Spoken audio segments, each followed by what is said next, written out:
وقالت اليهود ليست النصارى على شيء وقالت النصارى ليست اليهود على شيء وهم يتلون الكتاب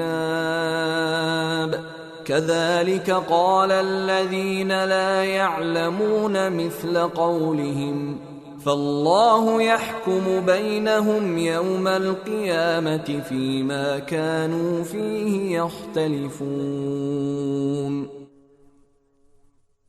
اور یہودی کہتے ہیں کہ عیسائیوں کے مذہب کی کوئی بنیاد نہیں، اور عیسائی کہتے ہیں کہ یہودیوں کے مذہب کی کوئی بنیاد نہیں، حالانکہ یہ سب آسمانی کتاب پڑھتے ہیں۔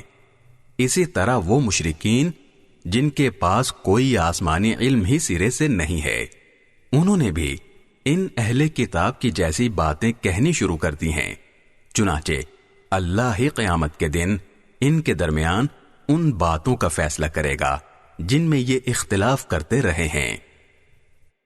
وَمَنْ أَظْلَمُ مِمَّنْ مَنَعَ مَسَاجِدَ اللَّهِ أَنْ يُذْكَرَ فِيهَا اسْمُهُ وَسَعَى فِي خَرَابِهَا أُولَئِكَ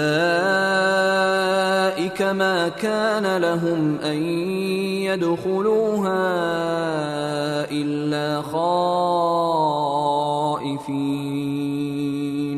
لَهُمْ فِي الدُّنْيَا خِزْيٌ وَلَهُمْ فِي الْآخِرَةِ عَذَابٌ عَظِيمٌ۔ اور اس شخص سے بڑا ظالم کون ہوگا جو اللہ کی مسجدوں پر اس بات کی بندش لگا دے کہ ان میں اللہ کا نام لیا جائے اور ان کو ویران کرنے کی کوشش کرے۔ ایسے لوگوں کو یہ حق نہیں پہنچتا کہ وہ ان مسجدوں میں داخل ہوں مگر ڈرتے ہوئے۔ ایسے لوگوں کے لیے دنیا میں رسوائی ہے اور انہی کو آخرت میں زبردست عذاب ہوگا۔